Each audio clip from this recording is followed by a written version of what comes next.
përshëndetje të gjithëve, mirë se ju gjej. Jemi në fund të kësaj jave, kemi kaluar një javë të bukur së bashku, gjithmonë duke e nisur programin ton me foto tuaja që kësaj jave i kanë takuar temës së miqësisë. Fotoja me cilën e mbyllim pikërisht këtë cikël është kjo, një foto masive, plot me njerëz, me mikesha të mira sa të gjitha gramet, shikoj unë. Është Nika Baha që na e ka dërguar, janë në Shën Stefan. Gjithë ky grup pra janë atje duke pushuar, pra kanë udhëtuar së bashku me sa duket, të gjitha këto mikesha njëra me tjetrën. Zonja është nga Berati që na ka nisur këtë foto, e falenderojmë dhe i përshëndesim. Urime për miqësinë tuaj të bukur. Javën e ardhshme do të kemi një tjetër temë, ndaj uftoj që të na dërgoni fotot tuaja. Tema do të jetë ajo e punimeve, e mjeshtrive pundore. Mund të jenë qëndisma, mund të jetë punimet në drug, dhëndje, mund të jetë punimi qeramikës, gjithçka që ju bëni na dërgoni fotot tuaja teksa jeni duke punuar dhe krijuar. Më të bukurat sigurisht që do t'i shfaqim në ekran. Në Facebook Rudina Magjistari, në Instagram gjithashtu Rudina Magjistari ose #Rudina. Dhe vlen njësoj, fotot na vinë dhe do të kemi kështu pra mundësi të përzjedhim edhe mes tyre. Do të kalojmë tani tek e ftuara e parë që do të vi në programin e sotëm. Vjen për herë të parë në fakt në një intervistë në programin ton. Ajo është një balerin e cila ja ka dedikuar jetën e saj baletit për shumë e shumë vite, ka qenë pjesë e teatrit, operës dhe baletit me role shumë të rëndësishme që ajo ka interpretuar, por që në fakt vetëm para një viti ka vendosur të tërhiqet për t'ju dedikuar jetës akademike. Do të vinë në studion tonë për të folur pikërisht për vitet e saj të baletit, për familjen, për ndryshimin që ka sjell tashmë edhe ky status në jetën e saj. Për të gjitha vjen në rrëfen Elona Nalbani. Mirë se erdhe Elona, kënaqësi që të kam këtu. Me Elonën prej vitesh, njemi nga ka takuar skena her pas here. Sepse ti si balerin ke qenë nga ato balerinat që spikasi që në ato vite, por që fillimet e tua kanë përshtypjen më tepër, të ka bërë më tepër publik le themi televizioni, sepse aty ke dalë në fillim fare sa që mbaruar shkollën e baletit. Është e vërtetë. Madje ndoshta që në shkollë të mesme. Që në hapat e parë të fillimeve të mia të shkollës në Akademinë e Dancit kanë qenë vërtet eksperiencat e para televizioni dhe në fakt është shumë e vërtet, ne duhet ta pranojmë si fakt, televizioni është ai që na bën shumë të njohur dhe publik. Në radhë të parë Rudin dua të falenderoj ty si një mikesh shumë të vjetër, edhe pse nuk jemi takuar, vi për herë të parë në emisionin tonë. Edhe është kënaqësi veçantë për mua. Shumë i dashur dhe shumë i ndjekur nga publiku shqiptar në një studio kaq të ëmbël dhe mi pritet si qetë. Dhe ti do ndihesh shumë komode, kështu që jam e sigurt që do na shijoj biseda me Elonën sot për të mësuar më tepër rreth jetës së saj. Fillimisht ndjekim insertin që kemi përgatitur për ty Elona dhe më pas kthehemi sërish në studio. Ulemi. Insertin. Ajo është Elona Nalbani, balerina e cila prej vitesh ka dhënë kontributin e saj në skenën dhe artin shqiptar. E ngjitur në skenë që në moshë fare të re, për Elonën duket se do të niste një rrugëtim i gjatë artistik në fushën e baletit, art të cilin e kishte prekur që në fëmijëri. Pjesë e spektakleve të ndryshme televizive në vitin 94, Elona do të bëjë pjesë e teatrit të operas dhe baletit si soliste, duke debutuar role të shumta në shfaqje të ndryshme baleti ndër vite. Edhe pse u bën nën në moshë shumë të re, ky fakt nuk e ndali Elonën Nalbanin të vijonte karrierën e saj artistike. Madje edhe të ndiqte studimet e larta duke u diplomuar në vitin 2005 pranë Akademisë së Arteve në degën koreografi. Gjithmonë elegante dhe me linjat e një balerine perfekte, Elona për vite me radhë ishte mjaft aktive në skenën e teatrit kombëtar të operas dhe baletit, deri në dhjetor të vitit 2017. Që do të rezultonte muaji i ndarjes së Elona Nalbanit nga baleti skenik.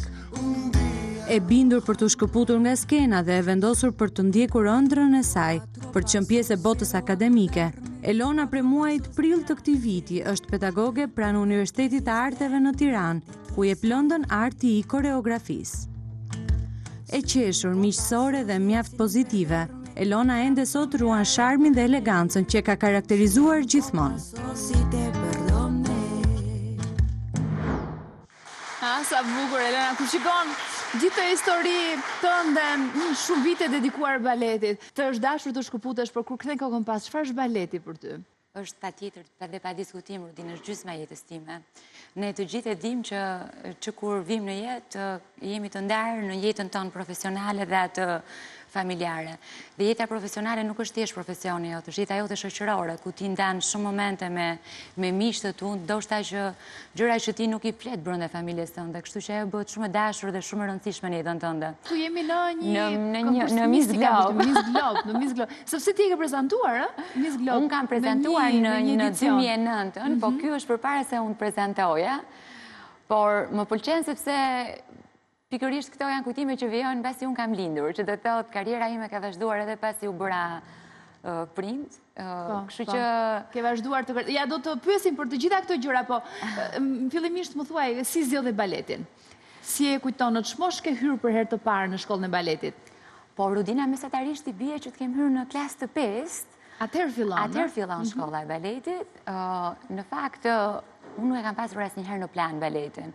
E mbaj mend shumë mirë që dihet në këto ose bepet ose gëzimet familjare, dihet që me pak muzikë dhe ti festoje me njerëz kërceje dhe shumë miq edhe të afërt i thonin mamit vazhdimisht, Elona ka një vesh absolut, ka një vesh shumë të mirë, ka një elegancë, është si balerinë. Se që të jesh balerinë e para fare është veshë muzikor. Po ritmi muzikor dhe këto janë kriteri që në fakt gjitha i kalon kur ti bën konkursin dhe hyn në shkollë baletit.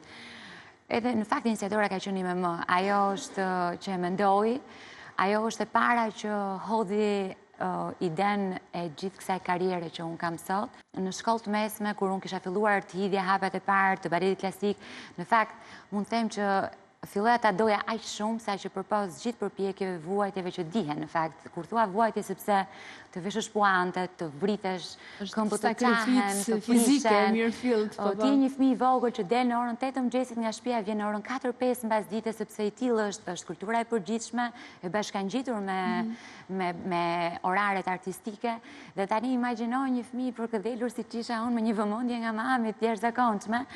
Unë vija si e ngordhur, e lodhur, edhe ndërkohë e kujtoj që mu deshën 2 vite që të fitoja pikërisht këtë rezistencën.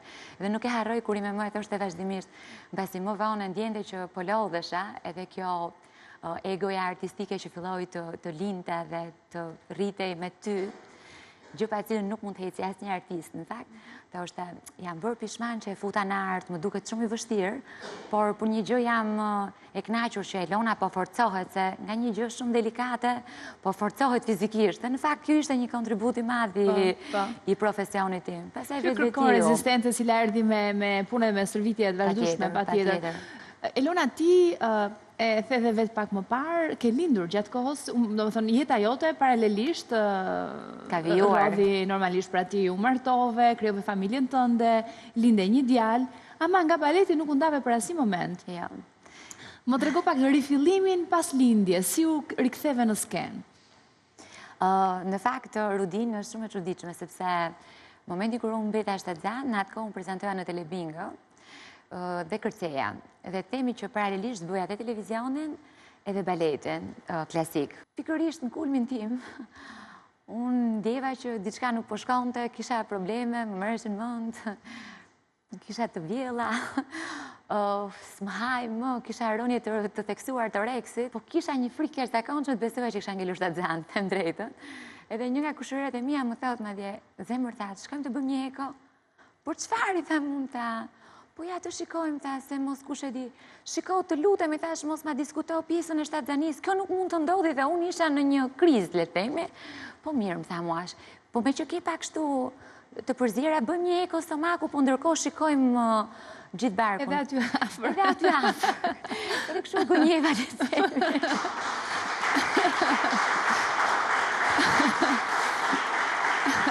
Po është mëse normale, unë ndjeja vetëm shumë të reja në atë kohë. Dhe nuk isha absolutisht në planet e mia, martohesha dhe jo më të kisha një fëmijë. Kështu që normal që mua më ra bum, se edhe një mbirë kur e dëgjon këto, ma thot shpeshherë, se ti nuk e dashur që të vija unë jetë, ti nuk doje që të kishe fëmijë. Po në fakt nuk është kjo e vërteta.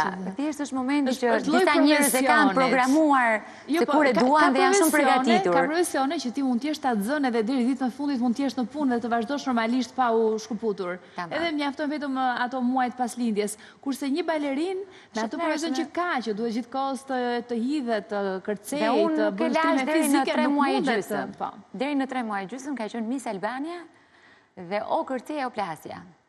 Edhe Kështu që ishin dy aty kërcime. aty ishte momenti 3 që muaj e ti- gjysmë, unë kisha filluar pak të merja në bel, por në një peshë që nuk më kuptoje fare. Por nuk kishte problem për ty të kërceje në atë fazë? Këtë doja të thoja që njëri nga numrat e baletit ishte okej, e kam kërcyer natën e parë Miss Albanias. Fatkeqësisht nuk gjeja foto në fakt, të tregoja vërtet se kisha qef ku unë isha 3 muaj e gjysmë, ndërsa natën e dytë ishte një kërcim, ishte një padjeshje, themi ne. Ç'të të them? E vështirë. E vështirë ishte dhe goxha e rrezikshme dhe unë ndjeva një tërheqje. Dhe aty pastaj kam dëgjuar një ulërim të Kozetës, mjaft, dhe mos e diskuto më këtë gjë, ti nuk do kërcesh tani, tha, dhe këtë numër jo, sepse tani nuk mund të humbasin fëmijët, ai në të rrezik, çfarë po bën? Edhe kështu ka qenë, pastaj unë nga aty nuk kam kërcyer më. Siç duhet të rridhin, erdhi në jetë, ja te kemi një foto shumë të bukur tuaj, të treve, një familje mrekullueshme. Erdi djali, i cili sot është rritur, se këto janë foto të hershme. Po, Marti aty mund të por jetë pastaj 6 rikthimi pas sa muaj u ktheve në skenë. Më tepër se një vit e gjysmë, gati 2 vjet u shkëputa Rodin. Në fakt e mendoja çdo gjë të humbur, e mendoja çdo gjë të pamundur. Mendoj që edhe mund mos riktheheshe më? E di pse, sepse fillova të shkoja me orë të shkurtuara, thash të filloj pak me ushtrimet e baletit për të parë ku jam unë me fizikun. Nuk kisha probleme shëndeti. Unë kam pasur një shtatzani fantastike në këtë sens, sepse nuk kam marrë as 9 kg e gjysmë. Kam bërë një fëmijë mesatarisht me peshë shumë të mirë optimale, afro 3 kg 850 gram. Dhe me thëmë për një trup që unë, kur kam vatur, më thonin, kjo, një fëmijë të vogël, shpejt e shpejt. Edhe ndërkohë, imagjinohet tani, nuk ishte problemi i peshës, ishte problemi teknik, gjithmonë, sa fleksibël. Të betohem kam qarë në levën e baletit, sepse nuk arria të thyesha, nuk bëja dot por të braqë, i themi ne, isha bërë si një dras. Thash këtu mori fund çdo gjë, por unë them që janë 2 gjëra. O kjo është një pjesë e karakterit tim, po që me vite ka filluar të bjeri pak, që të thot, unë kam qenë në vërtet që e vogël, jam shuar që me një këmbgulje të jashtëzakonshme. Unë nuk mund të them se kam pasur ndonjë talent maramëndës, të jashtëzakonshëm, siç janë ca talente që ti shikon edhe thua wow. Por unë kam pasur një ego, le të themi, profesionale dhe revolucionare, si thoshte profesori im i parë. Kur e doja diçka, e doja edhe, për mua nuk kishte më ditë, natë dhe sakrificë para sysh. E dim të gjitha të shprehen që mjafton vetëm 1% talent të kesh. 99% pjesa tjetër është vetëm punë. Po nuk pate atë, talenti që ke nuk vlen fare. Absolutisht, Rodin. Ne kemi vajtur në shtëpinë e Elona në Albanit. Pikërisht kemi xhiruar atë procesin e gërmimit të kujtimeve të Elonës dhe do të shohim se çfarë kujtimesh të tjera ndan ajo me ne në shtëpinë e vet. Shohim.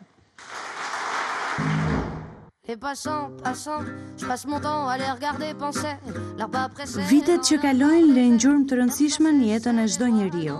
Kujtimet janë ato që na rikthejnë pas dhe na bëjnë të prekim copza nga jeta jonë. Edhe për Elonën Albanin kujtimet janë të çmuara dhe me vlerë, dhe sot ajo do të ndajë me ne disa prej tyre. Përshëndetje Rodin, përshëndetje të gjithë teleshikuesve. Pranë meje në krahun tim kam një shport ku le të themi gërmova dhe gjeta kujtime ndër vitet, cilat edhe i kisha harruar, edhe ndoshta pa dashur nuk isha dhënë vlerën e duhur. Këtu kam puantet. Këto nuk janë të parat në fakt. Mua më vjen mirë që nuk janë parat, janë të fundit, kur unë kam kërcyer në skenën teatrit të operës dhe baletit në dhjetor të 2017-s. Dashur pa dashur, pothuajse të gjithë balerinët këtu e fillojnë dhe këtu e mbyllin kujtimin edhe pjesën më të bukur aq edhe të dhimbshme të jetës profesionale. Ne artistëve na pëlqen fakti për të pasur edhe eksperjenca të tjera, si gjithmonë kur ti sfikatesh në art, ke edhe ndonjë eksperiencë. Por që unë e kam shprehur në fakt vazhdimisht që kjo është një pjesë që mua më pëlqen. Ndihem vërtet shumë emocionuar. Unë kam ruajtur për shembull skenarin që kam këtu në dorë të Miss Globe 2009-s. Ishte një nga ato pjesët më të rëndësishme dhe me peshë televizive për një program vitror. Kaloi shumë bukur edhe ngelet në kujtimet e mia.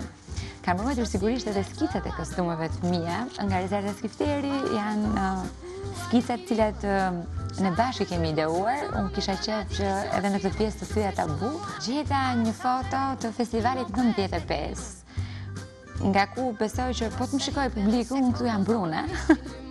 Dhe akoma studente në shkollë të mesme, kam foto artistike nga baleti klasik. Këto janë foto ku unë jam basi kam bindur Timbir, Mart, edhe sigurisht që kjo po bërë një kujtim shumë të veçantë. Kjo është një foto e prindërve të mi që mua ma ka dhuruar një vëlla, falenderoj shumë për zemërsisht. Prindërit e mi të dy nuk janë më dhe ndoshta kjo është një nga pjesët më të rëndësishme të mia. Prindit janë shumë të shtrenjtë dhe ata luajnë pjesën kryesore të formimit tim, backgroundit tim. Unë sot jam këtu fal tyre, fal nënës time. Kjo është ndër gjërat që po rrëmoja dhe po gjeja. Është një fletë pundore me ngjyrë blu. Marti është shkruan 8 marsi. Për mamin tim, Marti, gëzuar, e punuar me makarona.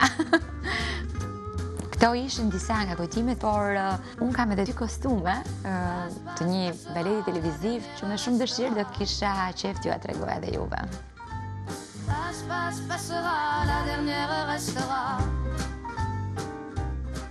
Këto janë kostume të cilat unë i kisha ruajtur nga 2006.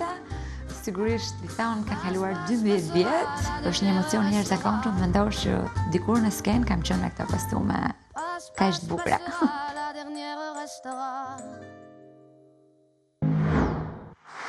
Sa bukur, ishte shumë e këndshme për ato kostume që para 12 vitesh edhe të bëni sërish një sojë, s'ke ndryshuar asnjë kilogram. Falë këmbulljes tuaj, Rudin, se në fakt unë e ka pata shumë problem të pjesën të rivishja. Sepse ke parasysh kur i shikon. Po mua më kujtua Elona atyre viteve më një herë, sa të pash tani, më kujtuan në spektaklet. Në fakt është e vërtet, ky është një emocion i veçantë. Të riveshësh kostume ku ti ke veshur para shumë vitesh dhe për më tepër në televizion. Përmende Elona aty edhe faktin, edhe prindrit e tuaj, kujtove në insertin që sa po shfaqëm, të cilët nuk jetojnë më, apo jo, për sa kohësh? Në fakt, Rudin, do të them edhe arsyen pse vendosa të flas për ta. Sigurisht ne të gjithë kemi kujtimet cilat dhe pjesë shumë të rëndësishme të jetës që duam dhe i mbajmë për veten tonë, dhe jo gjithmonë duhet patjetër t'i themi këto në publik. Më pas do të them arsyen, por shkurtimisht, Imat ka humbur jetën në një moshë shumë të re, në moshën 37 vjeçare. Ai në fakt punonte si shofer në Ministrinë e Punëve të Brendshme, por në një kohë shumë të keqe, ka qenë pikërisht periudha e komunizmit, dhe babi ka qenë në grupin e shoqërimit të Beqir Ballukut dhe është helmuar. Dhe në fakt, sot e kësaj dite vdekja e tij dhe për mua është një enigmë, sepse mami jo vetëm që nuk donte që të fliste për arsye sepse atëherë dihej që përsekutoheshe, mund të edhe internoheshe, por edhe në vitet më tutje me tim vlla, duke qenë ai ka qenë 6 vjeç në atë kohë, e ka kaq shumë të rëndësishme këtë pjesë, saqë unë kam shumë vështirë të kërkoj dhe të di, sepse IMM e vetmja gjë që më ka thënë dhe mbaj mend është që ishte një helm kaq i fortë sa i depërtoi në kapilarët e duarve, në mollzat e gishtave, dhe brenda 24 orëve ka vdekur. Vdekja e tij ashtu ngeli enigëm sot e kësaj dite, dhe u mbyllu varrosa aty. Si, ke informacion se si ka ndodhur situata? Kjo është fatkeqësi shumë e madhe, sepse kur ti mendon që duhet i dish të gjëra, ndodhin pikërisht në një kohë kur ti nuk e ke pjekurinë e duhur. E shikoja që mami më shmange, dhe do thuash ti pse nuk e pyetur mamën, po sepse unë mamën e humba shumë të dhe ato. Ajo ka vdekur 48 vjeç, domethënë babi 37, unë nuk e kam njohur ti më atë fare, ajo ka qenë shtatzan me mua, 4 muajshe, im vlla 6 vjeç, mami ka qenë vetëm 27 vjeç, dhe që atëherë mbylli jetën e saj dhe përkushtohej vetëm me rritjen dhe edukimin ton, dhe nuk donte që neve ndoshta të ndjenim të mungesën e tij, këtë dhimbjen e hikjes së tij, dhe ajo investoi kaq shumë që në atë moshë me neve, sa që gjatë gjithë jetës saj Rudin donte vetëm që të ndjeshim si 2 fëmijë që e kishim shumë të plotësuar këtë pjesë jetës tonë. Në fakt, unë jam shumë mirënjohëse mami tim. Unë, sa të marrë frymë dhe të kemi jetë, nuk e di nëse do mundem vallë të jem një model i mirë si ajo. Më ka falur shumë dashuri. Më ka falur shumë dashuri edhe mua dhe tim vllai, dhe në fakt prandaj doja ta thoja sot për 2 arsye, sepse e para ndoshta në gjithë këto vite nuk e kam kuptuar sa duhet rëndësinë dhe vlerën dhe mungesën. Imat nuk ka jetuar, por Të kun ka qënë si kur t'ishte i gjallë. Imagjinoha se sa shumë ka folur ajo. Po kur në këtë pjesën se si a i vdicë dhe se si u varros kjo histori. Ndërkohë, ajo ishte shkaku ku unë sot jam një artiste, kam gjithë këtë karrierë, këtë histori për të treguar. Jam modeli fëmis tim sepse atë shikoj, atë kam parë, ashtu si që më ka edukuar dhe ka rritur ajo, unë mundohem t'jem e t'imbirë, dhe falë asaj dëshurie dhe edukatet sajt, unë kam të marrëdhënie kaq të mirë. Pse vendosa ta them këtë? Sepse tashmë Mart është një fëmijë i rritur. Dhe tashmë ai arrin t'i kuptoj gjërat edhe më mirë. Dy mbesat e mia shumë të shtrenjta, janë po aq të rritura, kanë një marrëdhënie fantastike, unë kam një marrëdhënie shumë të mirë me tim vlla dhe kjo është fal nënës time. Edhe ndoshta ky është momenti që t'i them atyre që pavarësisht fatit keq që nuk njohin ngjyshrit e tyre të mrekullueshëm, ata kanë krah dy prindër që neve bëjmë maksimumin dhe japim të pamundurën për ta dashuri pafund, sepse të kuptojmë që prindrit janë shumë të rëndësishëm në jetë.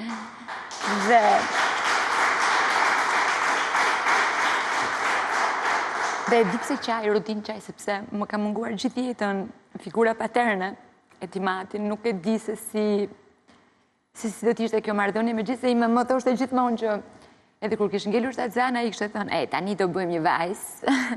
Edhe thoshte edhe mami kishte thënë madje që, "Po ç'është kjo vajzë? Nga e gjete, po ne kemi nisur duam një vajzë tani dhe unë kur të shkoj jashtë do t'i sjell një kostum që mos ta ketë askush në Tiranë si ajo."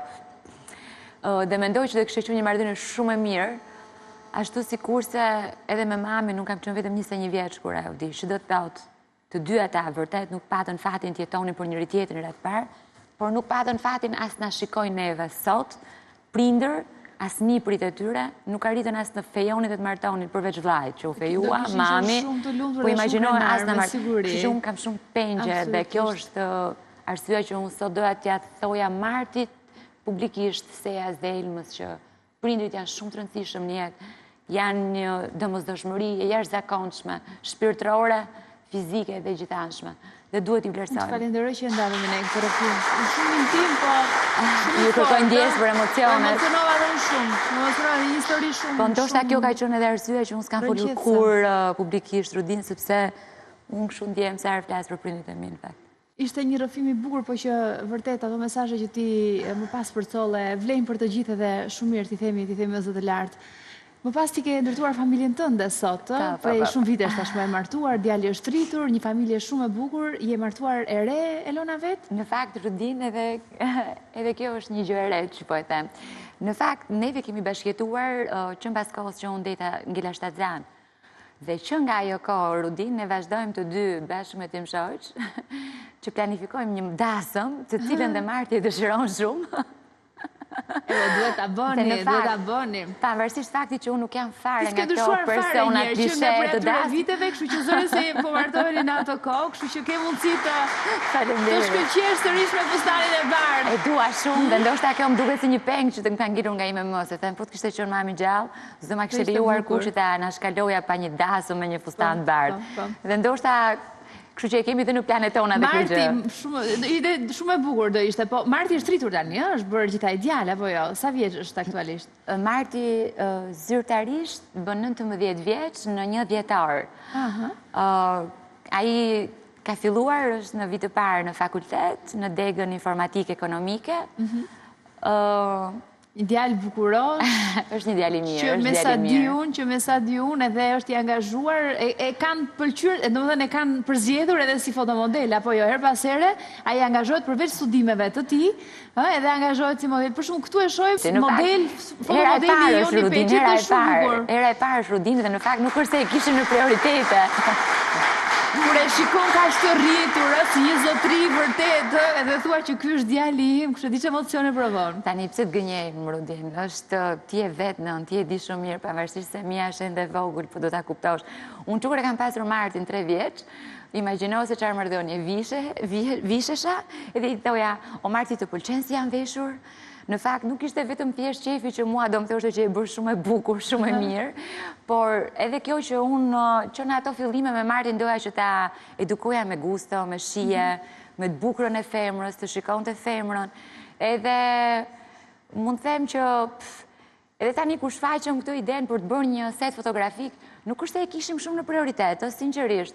Dhe Marti ka një gjë. Këtë edhe ai kur të kaloj vite dhe ta intervistojnë ndoshta si puna jote, do thotë ja, kam që modeli jo një feqit për shumë. Me ato kujtimet e veçanta, eksperiencat e veçanta. Ne kemi pyetur Martin për mami Elonën. Të dëgjoj se çfarë thot Marti, çfarë pëlqente ka ajo, çfarë do donte të ndryshonte sipas Martit, dhe si të sheh ai ty. Le ta shohim mesazhin e tij. Përshëndetje ma, përshëndetje Rudina, me qënë se pjesë më të madhe të kohës, je ti ajo që më kritikon mua, sot do doja ti isha unë vëndit të kritikoja, dhe përse jam në moshë më të vogël se ty, gjëja parë të cilën, i të themi, në thonjë se nuk më pëlqen, është moralit e tepërta për shkollën dhe për çdo gjë tjetër, dhe gjëja dytë, në disa raste, nuk je fort e besueshme për gjërat që unë do të ndërmarrë. Të thoja edhe 2 nga gjërat të cilat unë i vlerësoj shumë për ty.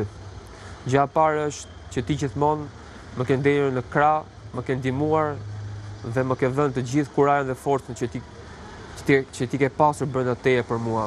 E di që ti je pranë meje në çdo vështirësi timen, dhe kjo është e para në radhë të parë dhe unë i vë një kuror përsipër sepse e di që me ty në krah unë s'do humb në asnjë lloj beteje.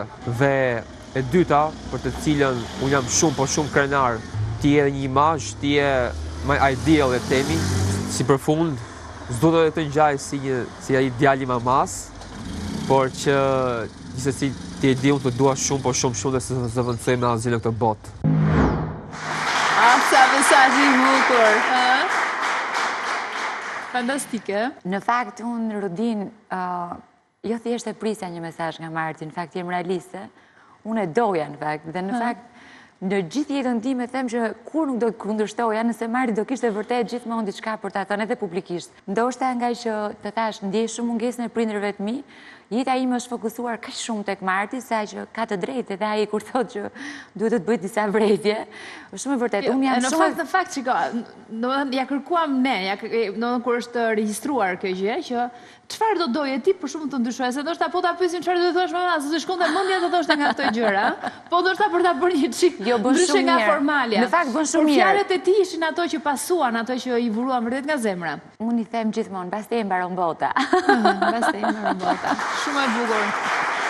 Elona, je përkushtuar tashmë jetës akademike, ke filluar prej një viti ti jesh pedagoge në Universitetin e Arteve, pikërisht me artin e koreografisë, që është edhe lënda kryesore kam përshtypjen për koreografët e rinj, apo jo? Po, për degën e baletit, po artin në degën e koreografisë, kjo është lënda kryesore. Unë kam përshtypjen që çdo njeri, çdo artist sidomos, ka një moment kur duhet zbresi me këmbë në tokë, në sensin që pavarësisht dëshirës madhe dhe pasionit që ke për artin, edhe degën e baletit, siç është një art që është edhe si puna e sportit, e ka shumë shkurtër karrierën.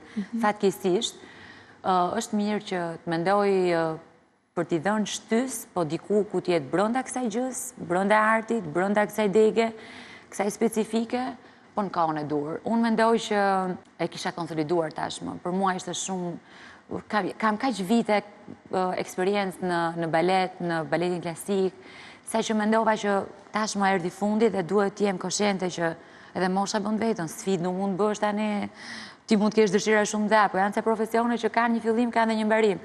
Kështu që prandaj them duhet zbresësh me këmbë tokë dhe të kuptosh që duhet bësh sa zgjedhje për një vimësi të karrierës tënde. Sigurisht, edhe kjo është një pjesë që nuk është e kollajshme, do të thotë që edhe të kërkosh të bësh këtë, nuk është një gjë kaq e kollajt. Hajde se je një balerinë e mirë me këtë eksperiencë edhe do duhet automatikisht të fillosh punë. Sigurisht, ai është një vend prestigjos, është një vend akademik ku shumë të tjerë kanë ëndër, as nuk diskutohet. Unë jam shumë e lumtur që jam në stafin e pedagogjisë, degës së koreografisë, po jo vetëm. Më vjen mirë që duke qenë se unë kam dhënë edhe 5 vjet si e jashtme, mbasi mbarova akademinë, sepse unë dhe shkollën e lartë e kam bërë. Po sepse dhe shkollën e lartë Rudinë unë e bëra mbasi linde. Ashtu erdhën gjërat, shumë gjërat, edhe mbasi vdishim me mëngle, shtatzan, shumë gjëra dhe e bëra më pas shkollën e lartë. Dua të them që kisha eksperiencën prej 5 vjetësh si mësuese e jashtme. Por gjithsesi, të japësh artin e koreografit lëndën kryesore, prapë është një eksperiencë dhe një përgjegjësi më e madhe. Unë jam shumë e lumtur, jam shumë e kënaqur, kam një kurs shumë të mirë, ju e shikoni edhe në foto.